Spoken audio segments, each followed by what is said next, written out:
Good morning, friends. Let us be still for a moment. Feel the breath. Notice the awareness that's already here. Now consider this.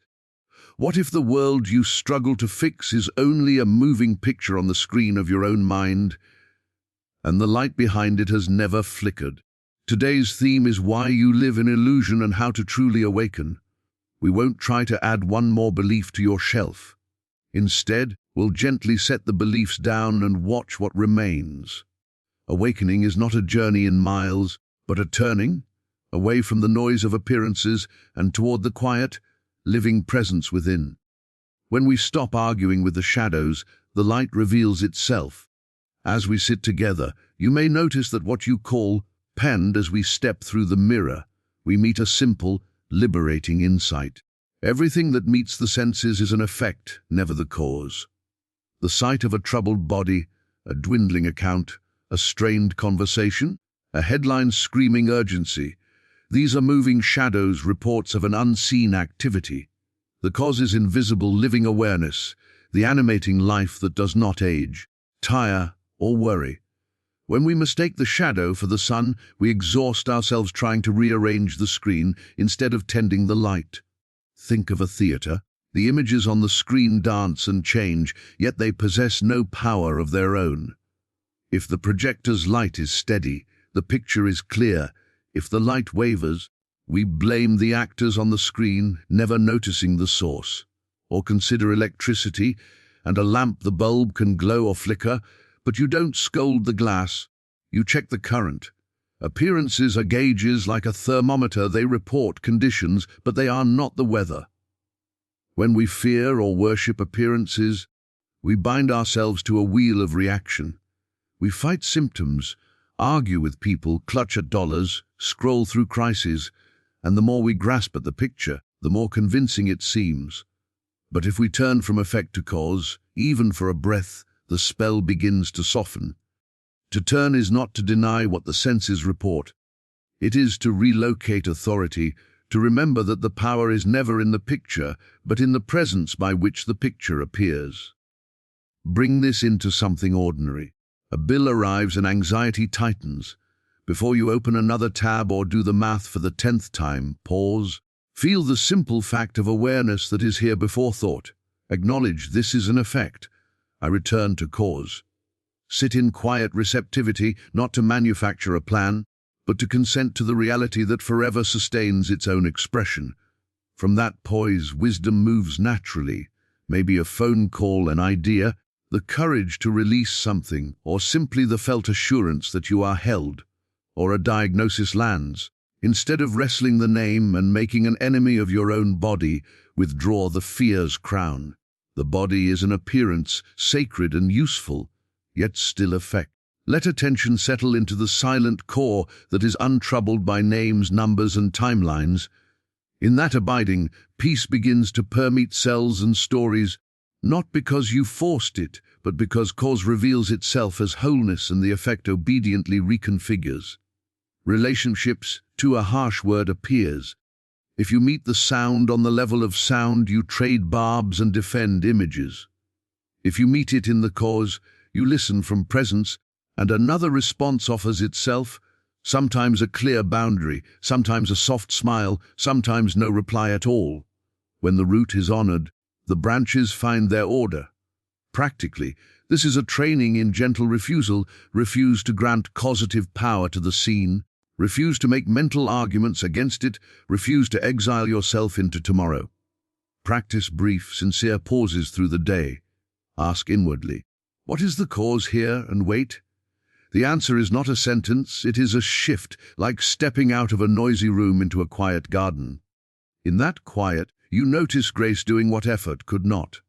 As we live this way, appearances assume their proper role, messengers, not masters. We receive them, read them, respond from the source, and let them passrobe them. Is a pattern of thought rehearsing itself, and what you call self is simply the witness that was never entangled. From here, fear loosens, lack softens, and the heart remembers its native clarity. If you're ready to try the one simple shift that dissolves the dream at its root, stay close. Like the video, comment 111 to anchor your intention, and subscribe, because in the very next breath, we step through the mirror and see what's been looking through our eyes all along from here. Attention is drawn to the center itself. The eye of awareness is reality, not the small, made of memories and preferences, but the clear, edgeless knowing to which all experience appears. Thoughts, sensations, successes, failures, even spiritual insights, rise and fall in it like birds crossing an open sky. The sky is not improved by the birds nor harmed by them. It is simply itself, vast, silent, unstained. Notice how you have been taught to place reality in objects, in money, in body, in recognition, in opinions. Each is an effect. The animating cause is the I that knows them. The I does not belong to you, the person belongs to it. You do not carry awareness inside a body. The body appears within awareness, the way a room appears when a light is on.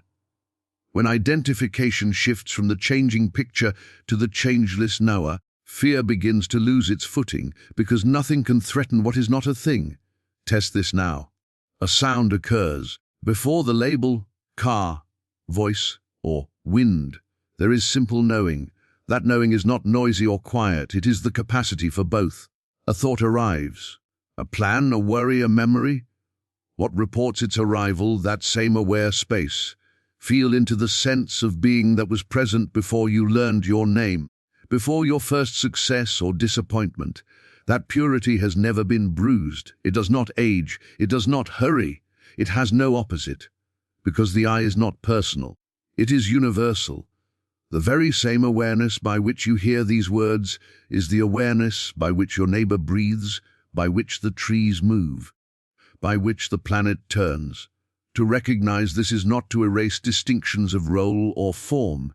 It is to see through the illusion of separation as authority. From this recognition flows a natural benevolence. See, you cannot injure another without first shrinking yourself to a mask.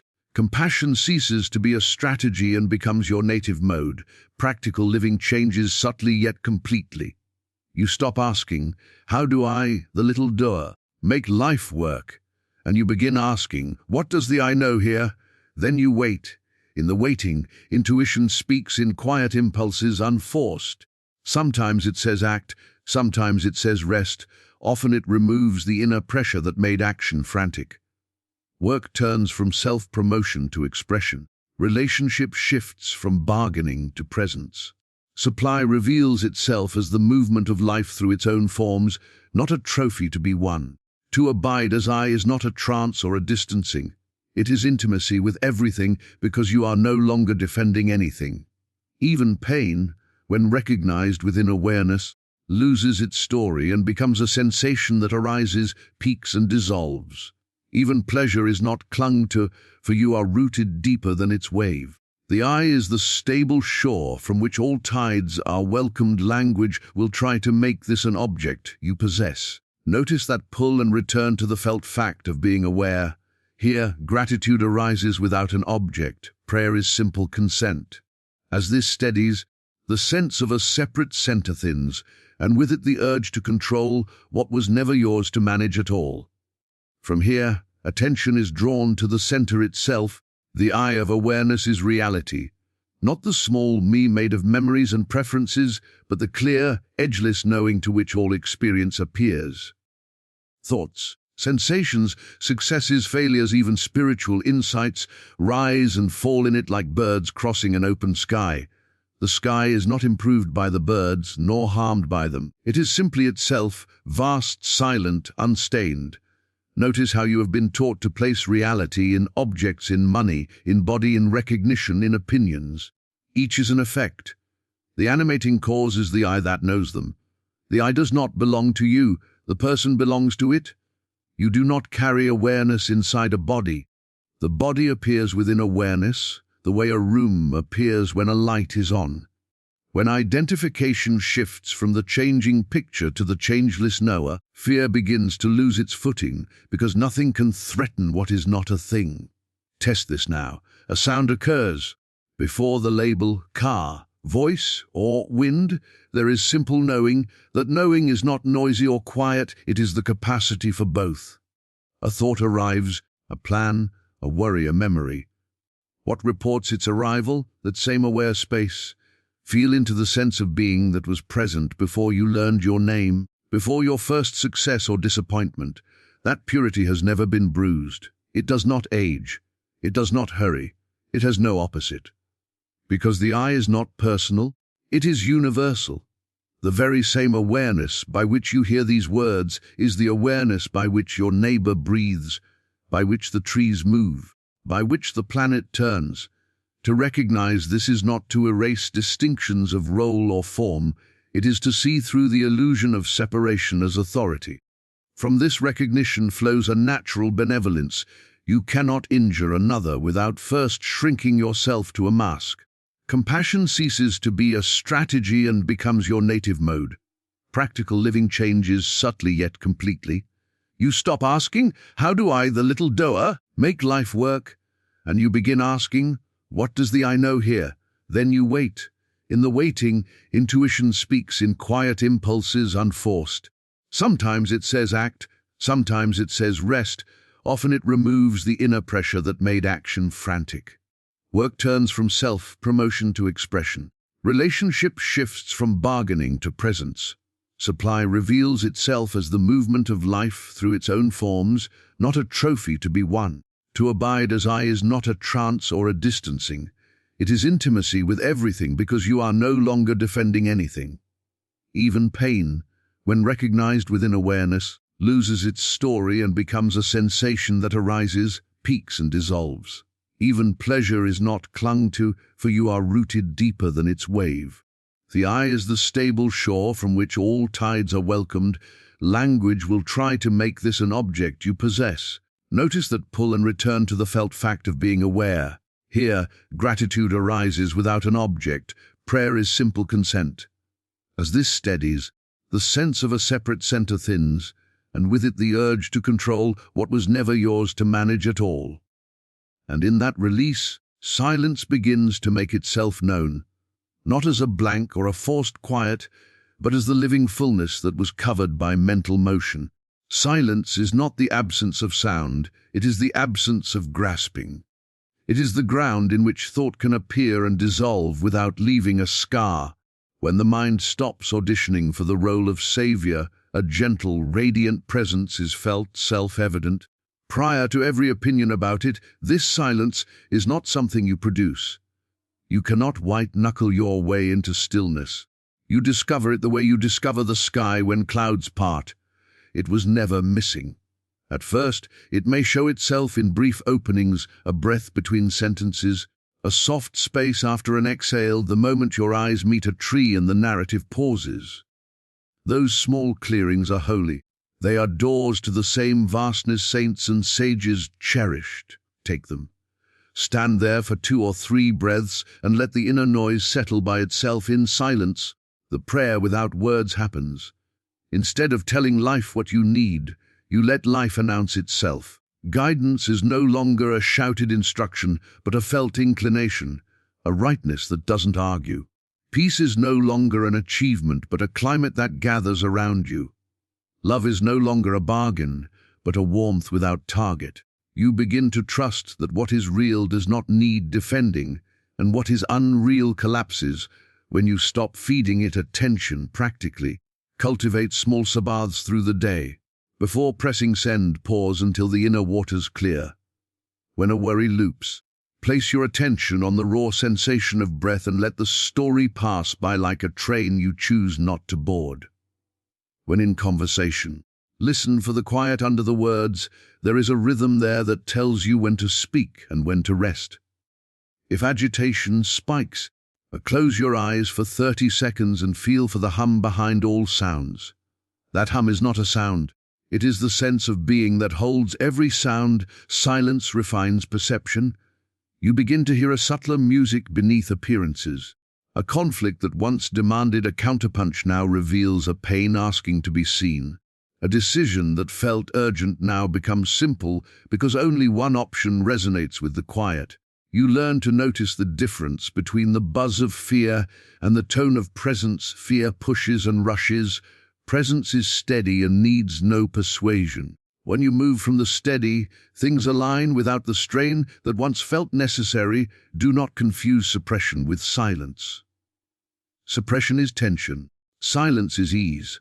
Suppression tightens the jaw and calls it discipline. Silence softens the brow and opens the chest.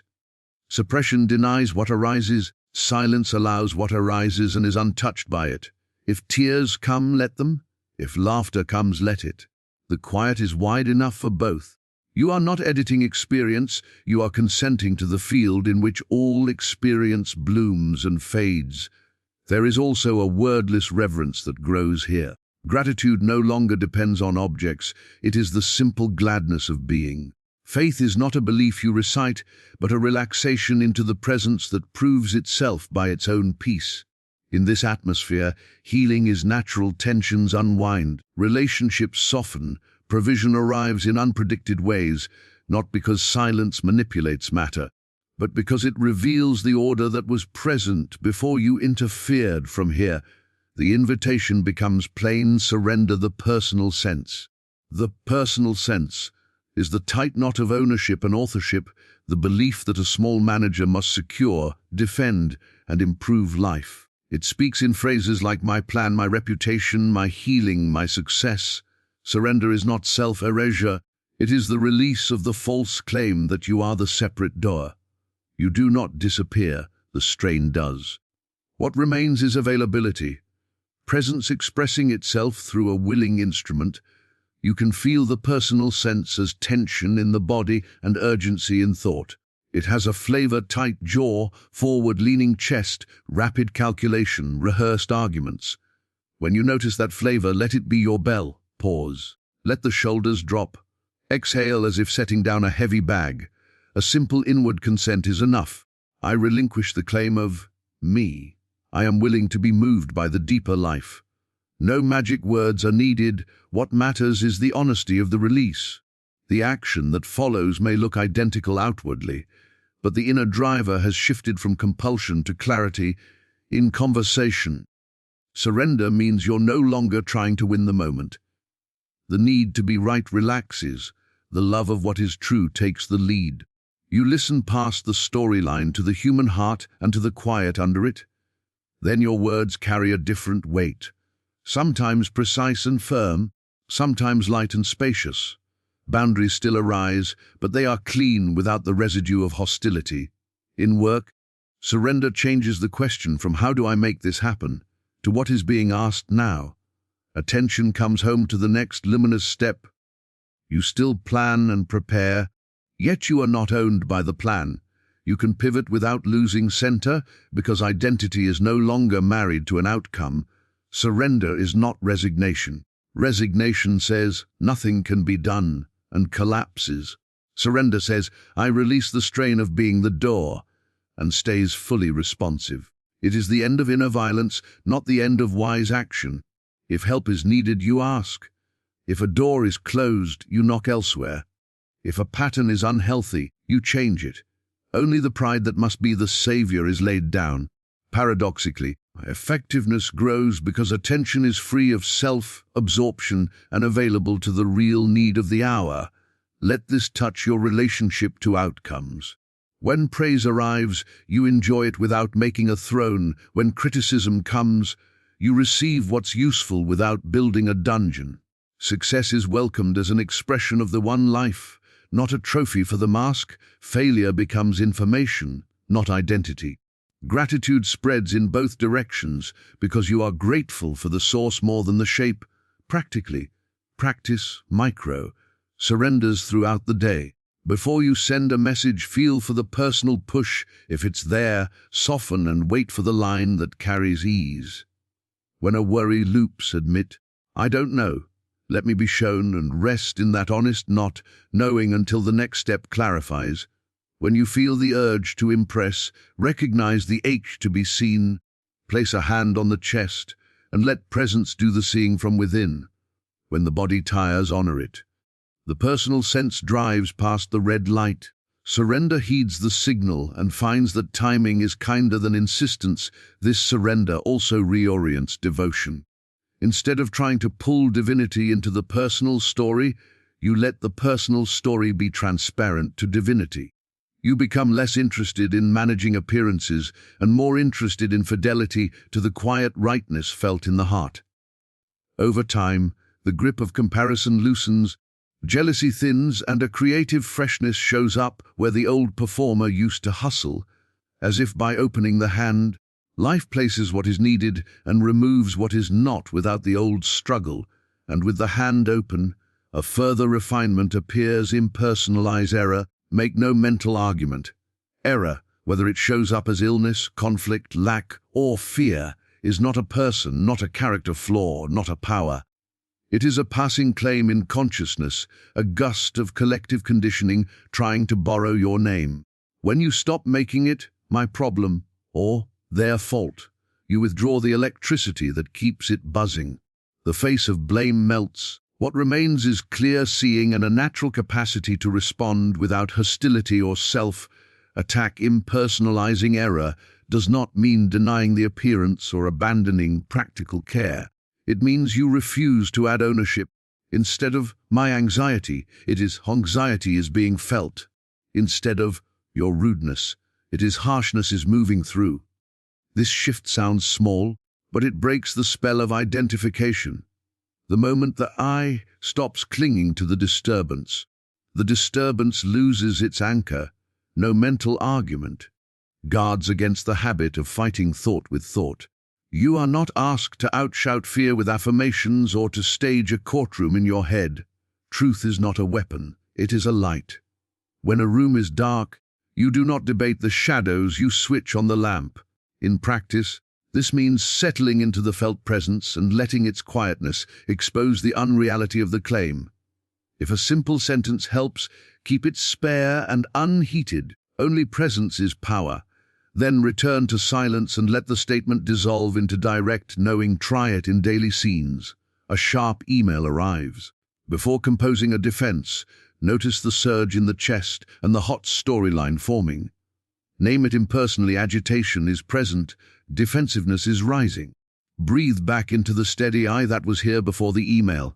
In that steadiness, the appropriate action surfaces, perhaps a clear boundary, perhaps a concise reply, perhaps a phone call, perhaps no reply at all. Because you did not make a person the problem, you are free to address the actual need. A symptom flares. Rather than wearing the label like a badge or waging a mental war, recognize this is an appearance reporting a belief in separation. Gently withdraw the I, rest in the silent core, and let love saturate the area without trying to force a change. Take wise steps as led. Consult, hydrate, adjust, but do so from peace, not panic. Healing is often the byproduct of this depersonalization, because the body is no longer being pummeled by a frightened owner. Money tightens. The mind tells an old story of scarcity and comparison. Pause and feel the storytelling energy as an impersonal weather pattern. Decline the inner debate about who's to blame. Return to cause, the presence that feeds the birds and clothes the fields. From that resting, ideas arrive cleanly. What to release, who to call, how to serve, and movement is efficient because it is not fueled by dread in relationships. Impersonalizing error softens the battlefield. You begin to see that what speaks harshly in another is a borrowed wind, not their essence. You can be firm without making an enemy, kind without enabling. Forgiveness becomes natural because there is less to forgive when you stop turning passing clouds into permanent identities. Even your own mistakes are met with responsibility minus self-condemnation. You correct the course, make amends if needed, and keep walking without dragging a narrative of unworthiness. This is a training in non-collusion. Each time a troubling appearance tries to draft you into a quarrel, you decline conscription. You stand as awareness, let silence clarify, and act from the clarity that remains when the argument is not fed. Over time, the reflex to personalize thins, and with it the compulsion to mentally wrestle. What dissolves the moment it is seen from the light that does not debate from that same light. A law becomes plain, live by grace, not effort. Effort is the strain of the separate door trying to engineer wholeness with borrowed tools. Grace is the native movement of reality expressing itself without friction. Effort says, I must make it happen. Grace whispers, it already is happening. Be available. Effort pushes the river, grace remembers it is the river. This is not a permission slip for passivity, it is an invitation to move in harmony with the current instead of rowing in circles from fear. Notice how effort feels in your system, tight, future-obsessed. Bargaining, counting costs and comparisons, rehearsing outcomes. It uses adrenaline as fuel and demands applause to prove it was right.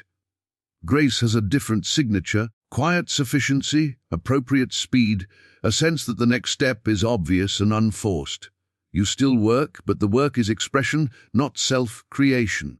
You still practice, but the practice is devotion, not self-justification. You still meet deadlines, but time becomes an ally rather than a tyrant. Think of an orchard. You can shout at a tree, tape fruits to branches, or rearrange leaves. None of that makes ripening. Ripening is grace, order inherent in the life of the tree. Your role is alignment, tending soil, giving light, pruning as guided. In the same way, outcomes ripen when you stand with the cause and let actions be the natural language of that alignment. When you sense strain, you are likely tinkering with the fruit. When you sense ease, you are likely caring for the root. Practically, adopt this simple test. Do I feel a push or a pull? A push has fear in it. The story that if you stop, everything collapses. A pull has clarity in it, the felt invitation of the next right step. When push is present, pause, return attention to the still eye, breathe until the body softens. Then ask inwardly, is there grace on this? If yes, you'll feel a steadiness that doesn't need pep talks. If no, either wait or pivot. This waiting is not idleness. It is fidelity to the deeper tempo that prevents waste in work. Living by grace might mean letting one honest email replace 20 anxious ones. It might mean ending for the day when the inner climate turns cloudy, trusting that rest is a form of participation and timing is part of the miracle. In parenting, it can be the difference between correcting from fear and guiding from presence, sensing when silence teaches more than a speech. In healing, it may be the quiet consent to wholeness that allows the nervous system to unclench so the body can do what it knows. Skill and planning remain, but they are instruments, not masters. Provision under grace often arrives sideways, through a friend's call, a forgotten talent, a door you wouldn't have knocked on if you'd bullied yourself forward. Creativity under grace feels like being written rather than writing. You show up at the desk, not to force brilliance, but to listen, and the line that carries life appears with a simplicity that embarrasses yesterday's struggle. Relationships under grace shed drama, conversations become clear because you're not performing as self while trying to connect. This path trains trust, not blind optimism, but the sober recognition that reality is already whole and tends to its expression. Your job is consent and responsiveness. You take the step you can see, which causes the next step to be shown. Sometimes speed comes, sometimes slowness comes. Both are friendly when sourced in grace. If the old engine of effort revs up, treat it kindly. Place a hand on the heart, acknowledge the fear that wants control, and let presence resume the lead so movement arises from the quiet strength that needs no proving.